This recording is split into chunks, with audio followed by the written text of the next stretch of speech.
Hi friends, it's Doug Pratt speaking to you from the sanctuary of First Church in Bonita Springs, and it's time for another Pastor's Chat. I wish we could all be together, but as always in the summertime, we scatter ourselves as a congregation, and so this seems like a good opportunity to use technology to stay in touch a little bit. I want to talk to you briefly about my perspective on some things going on in our broader world. Then I'll share a little bit with you of some church news, and then some local Southwest Florida news for you. Well, 2020 has been quite a year, a difficult year for our country, a year maybe the hardest we know of. This year started out with terrible political divisions in our capital as one party sought to impeach the president of another party. And then it crept up on us, a virus sneaking in from China and spreading around the world, and its complications far beyond what even the experts foresaw, resulting in terrific impact upon our own personal lives with quarantining, new fears and new anxieties. Something like over 100,000 people have died, a near total collapse of our economy, the most dramatic and rapid recession we've ever experienced. So many parts of life impacted, travel, schooling, sports, all kinds of implications. And just as the nation is tentatively beginning to come back out of the near total lockdown, we, of course, had a terrible, tragic death of an innocent, unarmed black man at the hands of some white police officers in Minnesota, which reopened, ripping the scabs off a lot of racial wounds and causing protests that then, sadly, in some places turned violent with looting. And it has been an unbelievable year, and it's not even half over. What is the rest of this year going to bring? Yikes, it's hard to think, and nobody can predict. But there have been other bad years. 1968 was a bad year. A president forced to not run for another term of office due to tremendous division in the country over the controversial Vietnam War, and then the assassination of Martin Luther King, causing race riots across the country, and then a couple months later, the assassination of a presidential candidate, leading to tremendous uproar and even rioting in the streets of Chicago during a political convention. 1968 was a bad year. 1942 was a bad year. In fact, I'm just reading right now a book called The Year of Peril, subtitled America in 1942, and while it's not a great book, and I disagree with the author in some areas, it's been an interesting reminder that 1942, which we tend to think of, the first full year of the Second World War for America, as being a time when our nation came together and just worked, locking arm in arm to become the arsenal of democracy and win the war. But in fact, it wasn't that way at all. 1942 was a year of tremendous political divide, of great fear, as it looked like the world really might be conquered by the Axis powers and America might lose. And there were race riots, and there were labor strikes, and there was rationing, and everybody's life was disrupted. 1942 was a bad year. 1930 through 1939 were really bad years during the Great Depression. Most of us don't have any adult memories of that, but we've certainly heard about it from parents and grandparents. It deeply impacted the world and our nation. 1862. The worst year of the Civil War was a really bad year for America, when it looked as if we wouldn't even survive as a unified country as the secessionists were winning the war. And on and on. The world has seen other terrible years. And we've all personally gone through hard years. And we've all personally had good years. And you can't even really tell until the end, in hindsight, what the net effect of a period of time is going to be. Even though I grieve for our country and all that we're going through, I'm not ready to give up on America. We have made it through all kinds of challenges. And somehow God has still blessed and had his hand upon our country. Now, there are a lot of people, a lot of smart experts, a lot of Christian leaders, and a lot of commentators and politicians who have offered their opinions about what we need to do. I'm not an expert. I'm not an expert in epidemiology or in economies and economics. I'm not an expert in race relations or in law enforcement or in legislation. So I'm not going to try to offer my opinion of what we need to do. In fact, there are so many voices crying out 24/7 across every media platform what they think. We're almost in danger of having everybody talk, and thereby nobody can listen. So for our nation, I'm not going to try to stipulate what we ought to do. I'm going to pray, and I'm going to believe that God is still at work, and the things we can't foresee are going to come. And there'll be blessings, as God has blessed America in the past. So, those are my thoughts. Let me talk to you a little bit about the church. And I want to share with you a brief tribute to a brother in Christ who is no longer with us. In early May, Ed Schick, the manager of our church's book center, passed away suddenly in his sleep. No leading symptoms beforehand, no illness or signs. I don't know if his heart just gave out as he slept or if he had a massive stroke, but his life ended before anyone expected. And that's left a big hole in our church because Ed was the founder and the organizer of that book center that has impacted so many hundreds, thousands of people through the years. It was a decade ago when the vision first emerged to take an underutilized church library and turn it into a retail Christian bookstore. And Ed Schick was hired before the bookstore was even created, and he was the visionary who designed the facility, who implemented and established its practices and began to build and maintain its inventory. And Ed not only was a great businessman, he really loved the Lord and loved people and was such a help to so many people who came into that store. And Ed is gone now, and we will always remember him.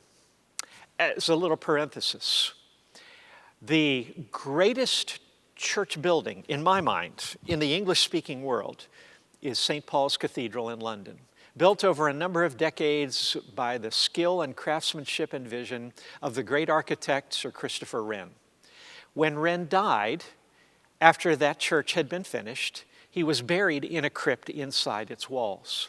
Now, London is notorious for erecting monuments to all their heroes and their great people, but you do not find in London a monument, a statue standing in honor of Sir Christopher Wren in Piccadilly Square or Berkeley Square or by the Houses of Parliament. But if you walk into St. Paul's Cathedral and go to the crypt of the architect, you will find this plaque on it. If you seek his monument, look around. I will say that if you want to see a monument to Ed Schick's work and ministry, walk into our book center and look around. Well, we're very thankful that Ed's wife, Ann, has agreed to shift her job. She has been our church receptionist for a number of years, but she has taken over the responsibility to be the manager of the book center in Ed's place. And that will assure that that ministry goes on. And in the meantime, we are seeking and will be training and getting in place another receptionist for our church.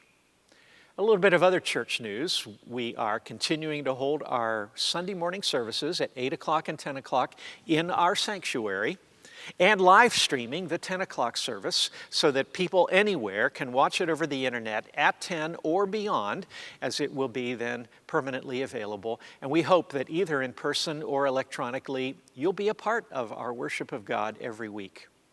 We have discovered that our congregation is not just the people who are in our building, but are far and wide and are even sharing our ministry with others.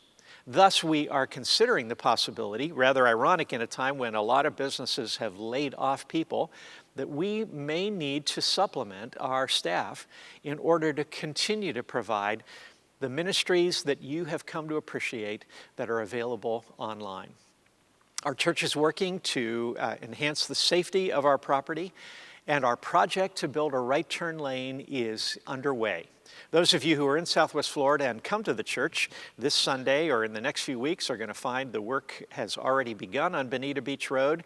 And those of you who will not be back here for a while, when you return, will find a much safer entryway into our parking lot and our property.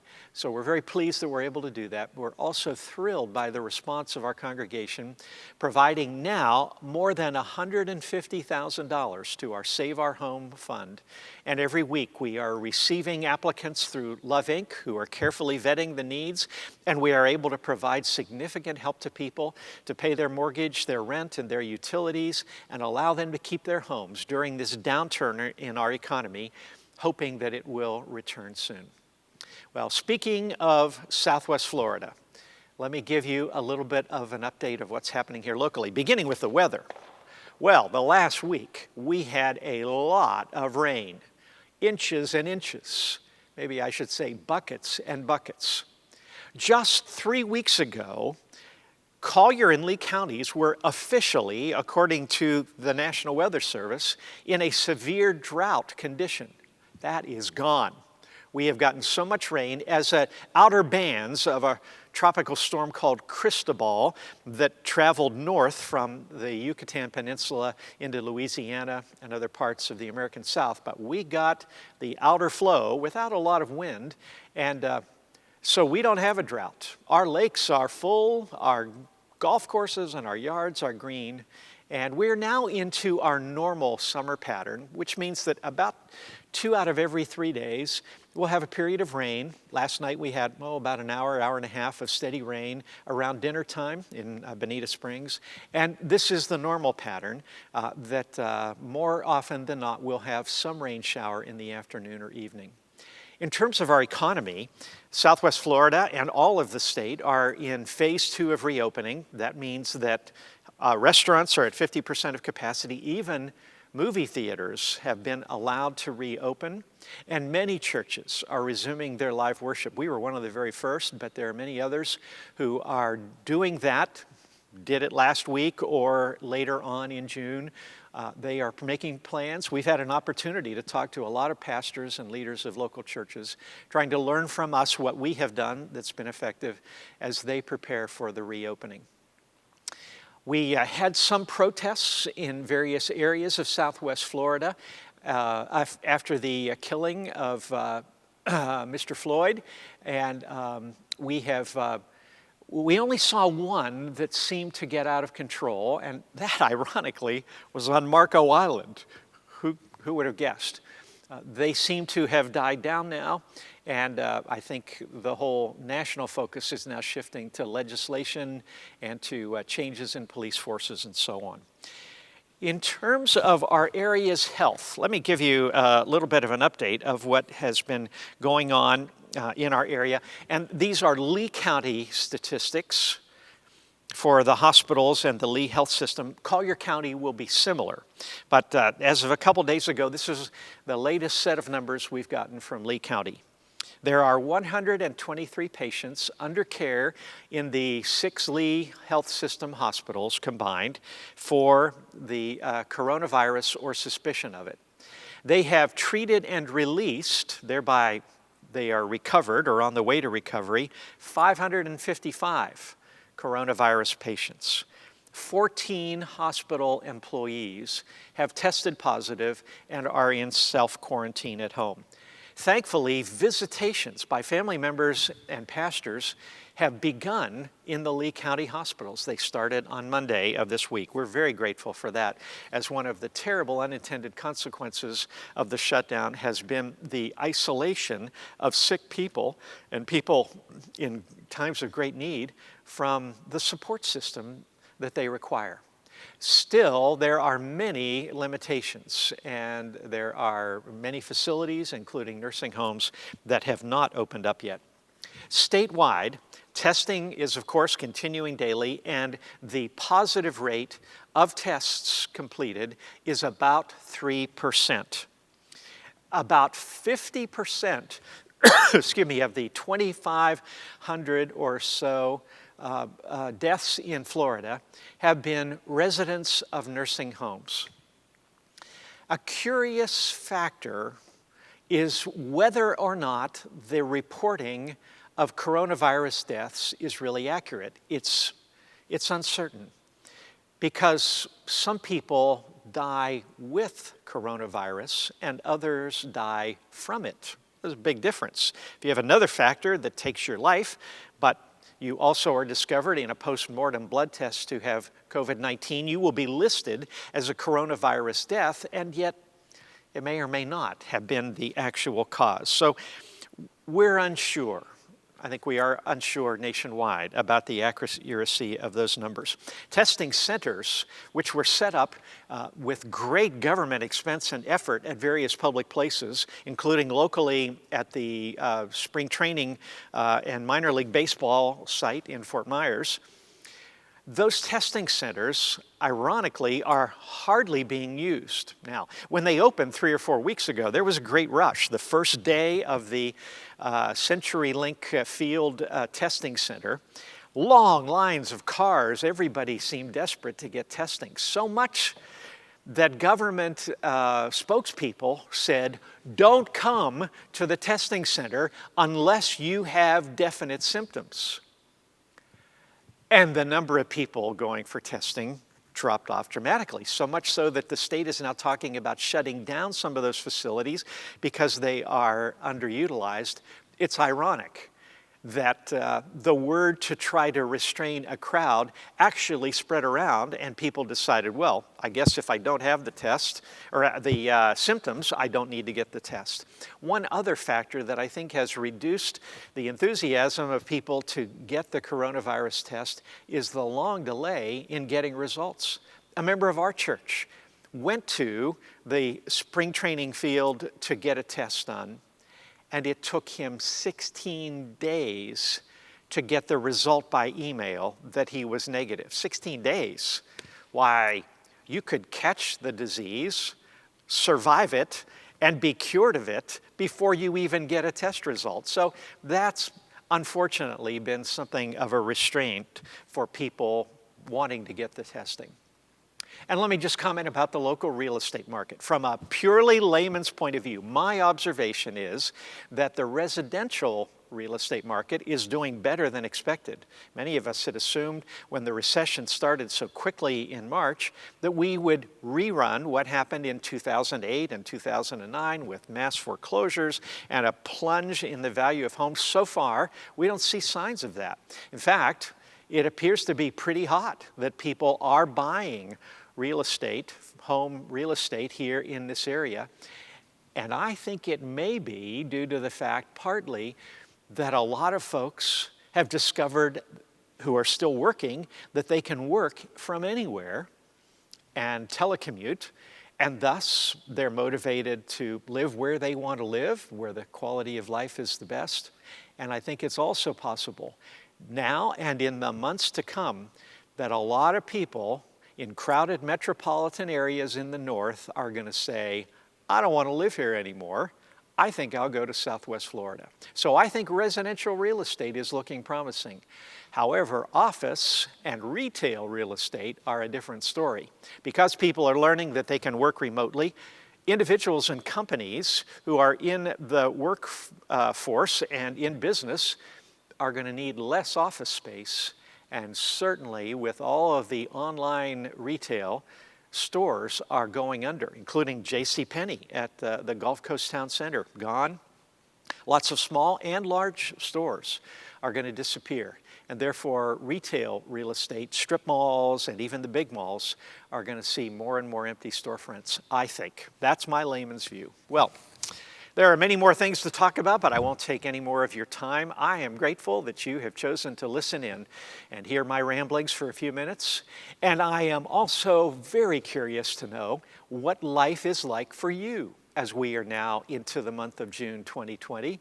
Wherever you are in Southwest Florida or somewhere else, what's your situation personally and in terms of the community in which you live? And do you have any needs or prayer requests you'd like to share with our church? I would love to hear from you by email. This is a great way for us to stay in touch. Well, until we see each other again in the flesh, which may for some of you be this coming Sunday, and for others it may be months from now, until we see each other again, you are in my prayers. Be safe and know that you are loved.